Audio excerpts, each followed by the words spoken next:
Hello friends, welcome to genius classes.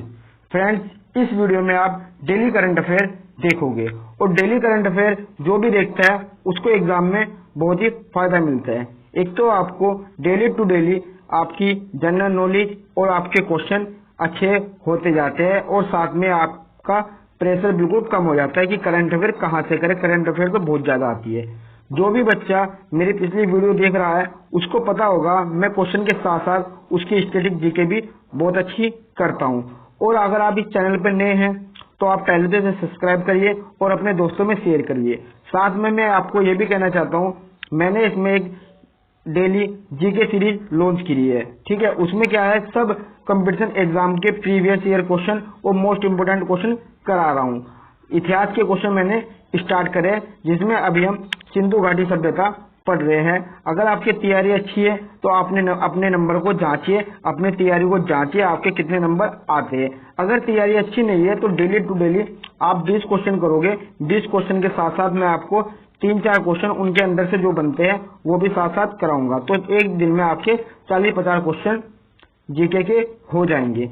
दूसरी class हमारी maths की होती है। मैथ्स में मैंने नंबर सिस्टम स्टार्ट किया है। जिसने वीडियो नहीं देखी मैथ्स की वीडियो देख ले, आपको हर चीज की शॉर्ट ट्रिक वहां पर मिलेगी। मैंने RS अग्रवाल की बुक को फिलहाल टारगेट किया गया है, लेकिन अगर आपके पास उससे अलग कोई सी भी बुक है तो आप मेरे पास नंबर सिस्टम की प्रॉब्लम भेज सकते हैं। इस वीडियो के लास्ट में आपको मेरा नंबर मिल जाएगा। आप इस वीडियो में अंत तक बने रहिए, बिल्कुल भी स्किप मत कीजिए। स्किप करोगे तो कुछ पॉइंट आपके निकल जाएंगे, फायदा कुछ नहीं होगा पढ़ने का। ठीक है, चलो स्टार्ट करते हैं आज की वीडियो।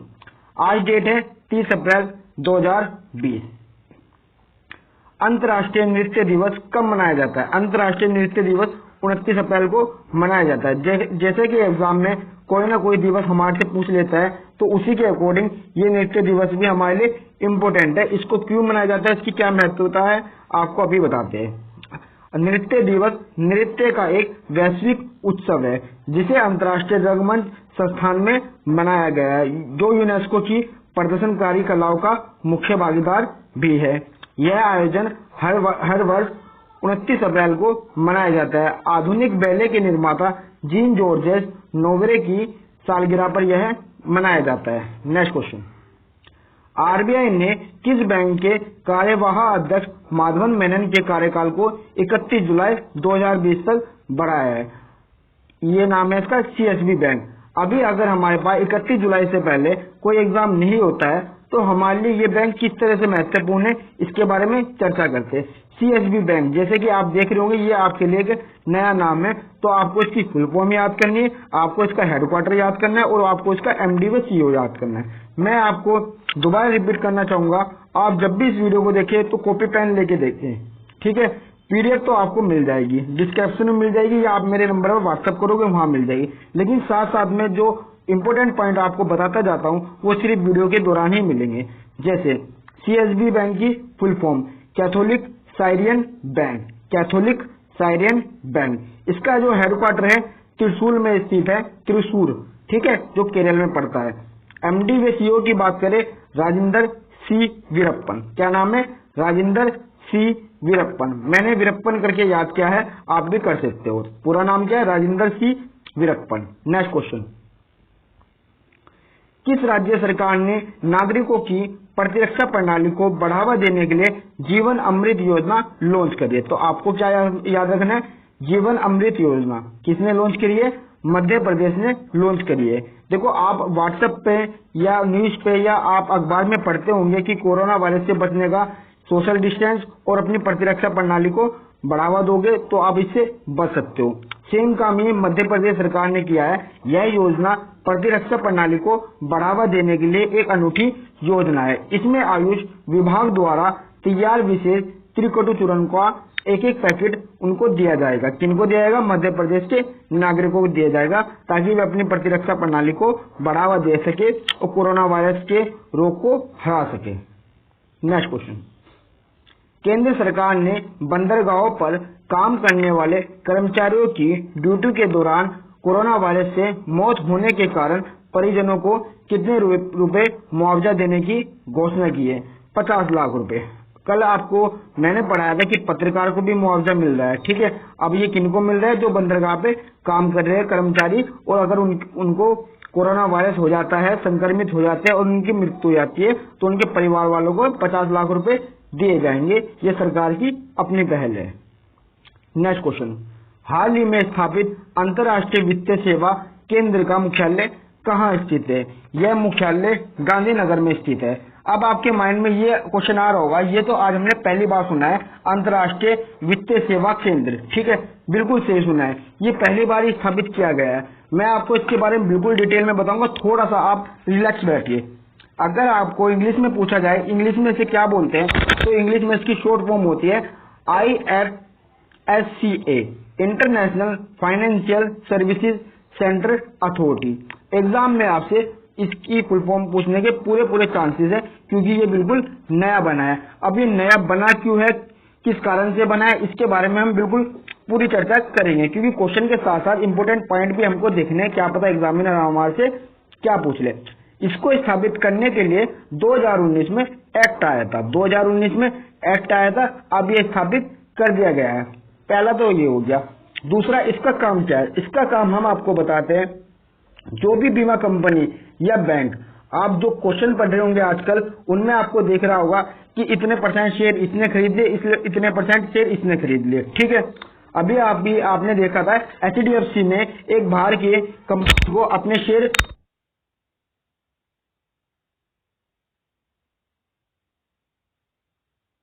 क्यों नहीं देते।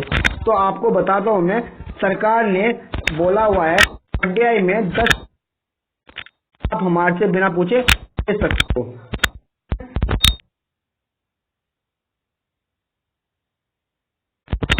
कंपनी कोई भी हमारे देश में निवेश कर सकती है, 10% से कम निवेश करने पर सरकार से कोई अनुमति नहीं ली जाएगी।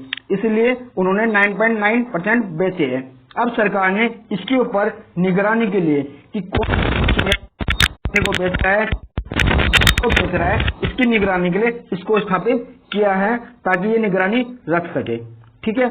अब आपको समझ में आ गया होगा इसकी वैल्यूएबल, ठीक है। अब बात करते हैं ये कमेटी कैसी होगी कैसी नहीं होगी, तो इसके बारे में बात करते हैं।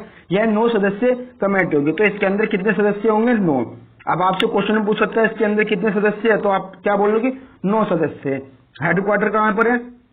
गांधीनगर गुजरात में स्थित है। अब 9 सदस्य में एक सदस्य चेयरमैन रहेगा, 8 सिंपल सदस्य होंगे। उन 8 सिंपल सदस्यों में से 2 तो वित्त मंत्रालय के होंगे, यानी एक चेयरमैन हो गया, 2 वित्त मंत्रालय के होंगे, और 4 होंगे आपके, एक RBI का, एक सेबी का, एक IRDAI का और एक PFRDA का, ठीक है। बचे 2, वो 2 जो मेंबर होंगे उन्हें सिलेक्शन कमेटी द्वारा चुना जाएगा, ठीक है। इनकी 3 वर्ष के लिए नियुक्ति करी जाएगी। मेन इंपोर्टेंट क्या क्या बन गया? कितने सदस्य है? 9 सदस्य है। कितने वर्ष के लिए? 3 वर्ष के लिए। हेडक्वार्टर क्या है? गांधीनगर गुजरात में। क्या काम करेगी? जो बाहर की कंपनियां हमारे देश की कंपनी में इन्वेस्टमेंट करेगी, उन पर निगरानी रखने का काम करेगी। ये एक्ट कब पास हुआ था? 2019 में। स्थापित कब हुआ? अब हुआ। इसकी फुल फॉर्म आपके सामने है, तो ये क्वेश्चन आपका पूरा तैयार हो चुका है।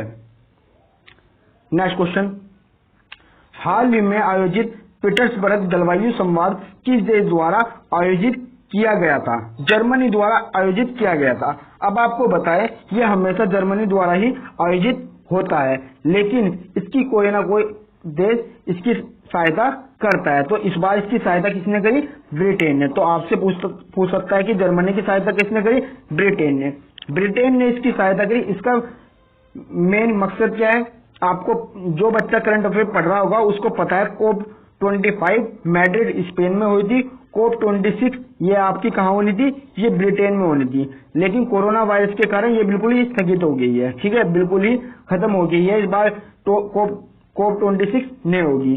तो किसे करनी थी? ब्रिटेन को करनी थी। तो ब्रिटेन ने क्या करा? जर्मनी का साथ दे दिया और यहाँ पर इसके रूप में कार्य करा। भारत का प्रतिनिधित्व किसने करा है? प्रकाश जावड़ेकर ने, ठीक है। पर्यावरण मंत्री हमारे कौन है? प्रकाश जावड़ेकर ने किया है। अब आप सोचोगे ये तो बैठक हो ही नहीं रही है, कोई घर से जा नहीं रहा है, लॉकडाउन लग रखा है। बिल्कुल आपकी सही सोच है, ये सिर्फ वीडियो कॉन्फ्रेंसिंग के जरिए काम हो रहा है, वीडियो कॉन्फ्रेंसिंग के जरिए बैठ के हो रही है। यह 11वां सम्मेलन था और इसमें 30 देशों ने हिस्सा लिया है। कितने देशों ने? 30 देशों ने। तो आपके लिए मोस्ट इंपोर्टेंट पॉइंट क्या बनता है? COP25 कहां पर हुई थी? 2019 में मैड्रिड, स्पेन में। ठीक है, नेक्स्ट क्वेश्चन। मैडीमेकर पावर लिस्ट 2020 में शीर्ष 20 वैश्विक नेताओं में किस भारतीय को शामिल किया गया है? किरण मजूमदार शो। अगर आप पढ़ाई में रेगुलर टच में हैं तो आपने इसका नाम पहले भी सुना होगा। ये बहुत ही महान महिला है, किरण मजूमदार शो। अब आपको इसके बारे में जानने की उत्सुकता होगी तो आपको बता दूं, किरण मजूमदार शो एक बायोकॉन कंपनी की संस्थापक है। 6 वर्षों से यह इसमें लगातार ही अपना स्थान बनाती आ रही है। और आपको बता दूं, एग्जाम के लिए आपके लिए यह भी महत्वपूर्ण है, इन्हें ऑर्डर ऑफ ऑस्ट्रेलिया भी मिल चुका है। क्या मिल चुका है? ऑर्डर ऑफ ऑस्ट्रेलिया भी मिल चुका है। और ICMR द्वारा भी इन्हें लाइफ टाइम अचीवमेंट मिल चुका है। और एंटरप्रेन्योर ऑफ द ईयर 2019 का पुरस्कार भी इन्हें मिल चुका है। तो आपके लिए मेन इंपोर्टेंट क्या है? एंटरप्रेन्योर ऑफ द ईयर 2019 का पुरस्कार भी इन्हें मिल चुका है। Next question. किस IIT कंपनी ने स्वास्थ्य कर्मियों के लिए कोरोना वायरस नाम से एक ऑनलाइन सेल्फ सर्टिफिकेशन कोर्स शुरू किया? TCS कंपनी ने, जिसकी फुल फॉर्म आपको नीचे दी गई है, टाटा कंसल्टेंसी सर्विस। इस कंपनी ने एक कोर्स लॉन्च किया है जिसका नाम आपको बताया गया है। इसमें इसके बारे में पूरी जानकारी दी जाएगी, बचाव दिए जाएंगे। ठीक है, नेक्स्ट क्वेश्चन। पुरुषों की विश्व मुक्केबाजी चैंपियनशिप 2021 की मेजबानी अब कौन करेगा? देखो क्या लिखा है, अब कौन करेगा? सर्बिया करेगा। पहले इसकी मेजबानी करने का काम किसे दिया था? भारत को दिया गया था, लेकिन भारत इसके कुछ मानक पूरे नहीं कर पाया, जिससे इससे मेजबानी छीन ली गई और सर्बिया को दे दी गई। Next question. वार्षिक वैश्विक आतंकवाद सूचकांक किस संस्था ने जारी किया है? ये अर्थशास्त्र और शांति के लिए संस्थान है, इसने जारी किया है। अब आपके माइंड में सबसे पहला क्वेश्चन बनेगा, ये इंडेक्स जारी कौन सी कंपनी ने किया है और ये कहां से होता है और इसका अपने आप में क्या महत्व है और भारत का स्थान क्या है? तो आपको 2 मिनट वीडियो में बना लेना पड़ेगा, उसके बाद आपको इस इंडेक्स की पूरी जानकारी दे दी जाएगी। अब बात करते हैं कौन जारी करता है इसे। Global terrorism index. ठीक है, ग्लोबल टेररिज्म इंडेक्स इसको जारी करता है एक कंपनी है। ये कहां की कंपनी है? ऑस्ट्रेलिया की कंपनी है। अब आपको बताना चाहूंगा मैं, टॉप 6 में हमारा यानी कि हमारा जो देश है वो 7वीं रैंक इन्होंने दी है। पिछली बार ये 8वीं रैंक थी और इस बार 7वीं रैंक है। अब इस रैंक की खासियत जान लेते हैं पहले हम। वार्षिक वैश्विक आतंकवाद सूचकांक, कौन सा देश आतंकवाद से कितना पीड़ित है या कितना प्रभावित है? क्या कह रहा हूँ, कितना पीड़ित है, कितना प्रभावित है, वहां आतंकवाद की घटनाएं कितनी देखने को मिलती है। तो हमारे देश का स्थान उन्होंने 7वां दिया है, पिछली बार ये 8वां था। टॉप 6 की बात करें, यानी हमारे देश से पहले किसका स्थान है, तो टॉप 6 में देश आते हैं Afghanistan, Iraq, Nigeria, Syria, Pakistan और सोमालिया। ठीक है, क्या कौन से देश है? एक बार रिपीट करता हूं, Afghanistan, Iraq, Nigeria, Syria, Pakistan, Somalia. ठीक है, ये टोटल 6 देश है, 7वां हमारा देश को इन्होंने स्थान दिया है। अब आपको सुन के बड़ा ताज्जुब हो रहा हो कि हमारे देश में इस समय, अगर आप इस समय की बात करिए, वर्तमान में हमारे देश में किसी भी प्रकार की आतंकवादी गतिविधियां नहीं हो रही है, सिर्फ जम्मू कश्मीर को छोड़कर। जम्मू कश्मीर में भी ज्यादा सीज फायर काम हो रहा है या सिंपल छुटमुट घटनाएं देखने को मिल रही है, कोई बड़ा टेररिज्म अटैक वहां पर नहीं हुआ है। लेकिन उसके बावजूद भी इन्होंने इस इंडेक्स में भारत को बहुत ही नीचे स्थान पे दिखाया है। तो नीचे स्थान पे दिखाने का रीजन क्या है? नीति आयोग ने जब इससे बात करी, यह संस्था जो ग्लोबल टेररिज्म इंडेक्स है, ऑस्ट्रेलिया से बात करी, यानी ऑस्ट्रेलिया में संस्था है। बात करने का रीजन क्या है? ये रिपोर्ट अपने आप में बहुत महत्वपूर्ण स्थान रखती है, क्योंकि जो भी इंडेक्स होता है, दूसरा इंडेक्स जो कोई रिपोर्ट निकालता है तो इसको वो बेस बना लेता है कि इस इंडेक्स ने ये स्थान दिया, अब हम इस तरीके से काम करेंगे, ये स्थान देंगे। तो नीति आयोग ने जब इस ग्लोबल टेररिज्म इंडेक्स से पूछा गया कि आपने ये रिपोर्ट किसके बिहाफ पे बनाई है, तो नीति आयोग ने जो क्वेश्चन पूछे और उनका आंसर क्या क्या मिला है उसके बारे में बात करते हैं। नीति आयोग ने पहले पूछा कि आपको फंडिंग कहां से मिलती है, आपको इस रिपोर्ट जारी करने का, यानी पैसा जो इस रिपोर्ट में लगता है, भाई जांच करेंगे, कुछ स्टाफ होगा, तनख्वाह देनी पड़ेगी, तो आपको पैसा कहां से मिलता है? तो नीति आयोग को कोई भी वहां से जवाब नहीं मिला। जब नीति आयोग ने कहा कि अच्छा आप बताइए आपने कितने देशों का सर्वे किया है, तो उन्होंने कहा हमने लगभग 160 देशों का सर्वेक्षण किया है। नीति आयोग ने कहा ठीक है आप बताइए आपने इतने 160 देशों का निरीक्षण किया है, आपके स्टाफ में कितने बंदे हैं?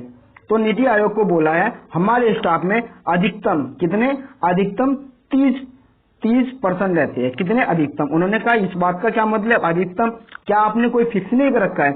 उन्होंने बताया कि हमारा स्टाफ जो नॉर्मल है 12 सदस्यों का होता है, अगर ज्यादा काम आते हैं फिर 12 और ले लिए जाते हैं, अगर उससे भी ज्यादा काम होता है तो 6 और ले जाते हैं, यानी कि 12 24 और 6 30। अब 30 बंदों का स्टाफ है। अब आप देख सकते हो इन्होंने इतनी बड़ी इंडेक्स रिपोर्ट बनाई है और भारत को 7वां स्थान दिया है और इनके पास सिर्फ 30 सदस्य है। तो भारत वालों ने पूछा, यानी कि नीति आयोग ने पूछा है अच्छा आपके पास 30 सदस्य है तो आप कैसे काम करते होंगे, जगह जगह घूमते तो आप होंगे नहीं, क्योंकि 30 तो आपके पास सदस्य है, कैसे काम करते होंगे? इन लोगों ने कहा है हम लोग वहां के न्यूज चैनल खोल के देखते हैं और आपस में चर्चा करते हैं और उनके रिपोर्ट के हिसाब से, उनके बिहाफ के हिसाब से हम लोग ये इंडेक्स बनाते हैं। अब आपको खुद समझ में आ गया होगा भारत वालों के टीवी चैनल कैसे है। जहां जो भी आप टीवी चैनल खोलते होंगे आजकल उसमें सिर्फ दो तीन ही चीजें दिखाई देती हैं। पहली आतंकवाद, दूसरी हिंदू मुस्लिम, तीसरा है कोरोना वायरस में जो जमातियों का चर्चा चल रहा है वो। जबकि हमें पता है अगर हम अपने निजी लाइफ में देखें तो हमारे में बहुत ज्यादा भाईचारा है। कल आपको पता है इमरान खान का निधन हुआ था, लेकिन जो भी बच्चा मोमडन हो या हिंदू हो या सिख हो ईसाई हो, हर एक बच्चे के स्टेटस पे कल इरफान खान की फोटो थी। किसकी फोटो थी? इरफान खान की फोटो थी। कोई भी मजहब उस चीज से मायने नहीं रखता जितना ये लोग दिखाते हैं। अगर मजहब हमारे लिए मायने रखता तो हम लोग इरफान खान की फोटो हर आदमी नहीं लगाता, सिर्फ मुसलमान लोग ही लगाते। लेकिन आपके कॉन्टेक्ट में जितने भी पर्सन होंगे मोस्टली आदमियों ने, जो फिल्म देखता भी होगा या नहीं भी देखता होगा, तो इरफान खान की फोटो स्टेटस पे लगा रखी होगी। हम लोगों में बहुत ज्यादा भाईचारा है, ठीक है, लेकिन ये लोग हम लोगों को गलत दिखाते हैं। उसका गलत दिखाने का रीजन क्या है? हमारे यहाँ के न्यूज चैनल जो हमेशा भड़काऊ हुई चीजें दिखाते हैं ताकि इनकी टीआरपी बढ़ सके।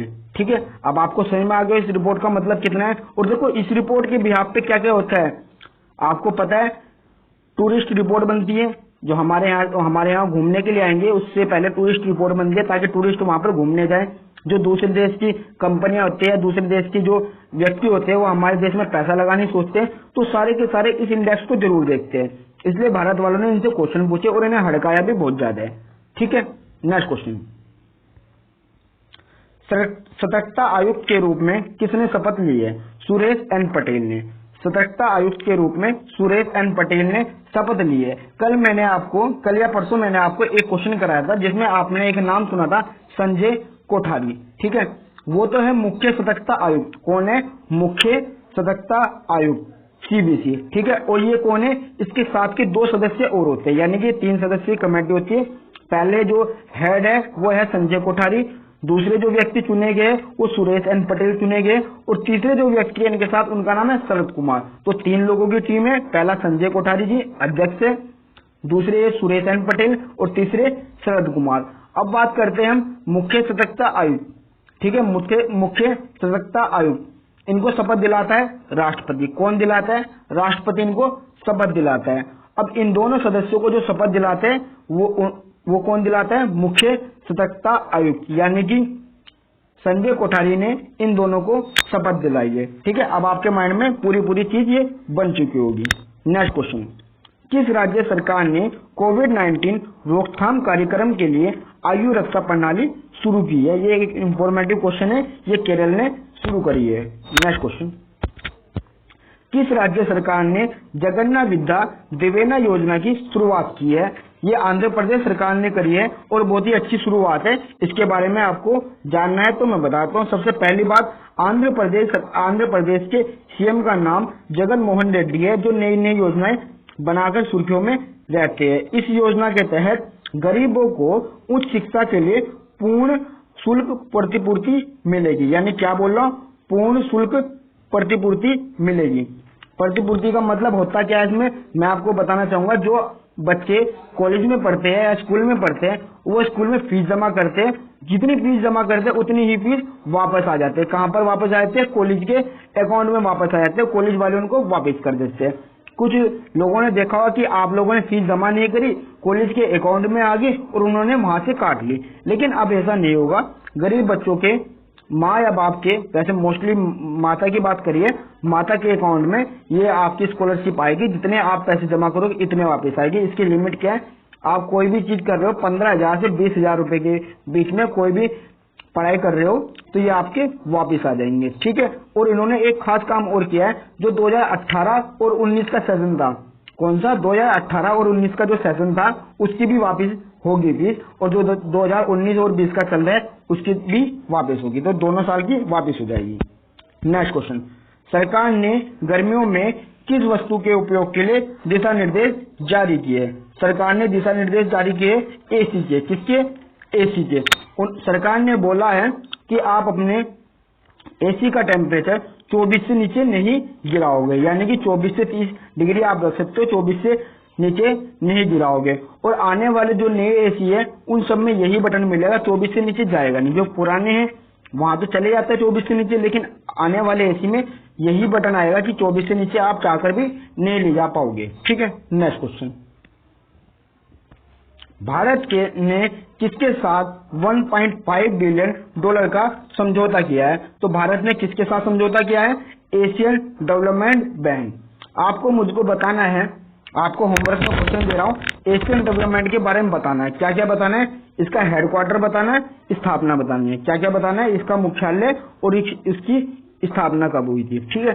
जो बच्चा इस वीडियो को पहली बार देख रहा है, पहले बार चैनल पे आया है, वो सब्सक्राइब करना ना भूले और लाइक करना आप बिल्कुल मत भूलिए, ठीक है। अगर आपको हमारे व्हाट्सएप ग्रुप पर जुड़ना है तो आप इस नंबर पर नाम व पते के साथ मैसेज करिए और लिख दीजिए ऐड मी। इससे आपको क्या होगा, आपको जो डेली वीडियो है उसका नोटिफिकेशन मिलता रहेगा और डेली टू डेली आपको पीडीएफ प्रोवाइड होती जाएगी, ठीक है। वीडियो देखने से क्या फायदा मिलता है वो आप समझ चुके होंगे, ठीक है। वीडियो देखने के लिए थैंक यू सो मच।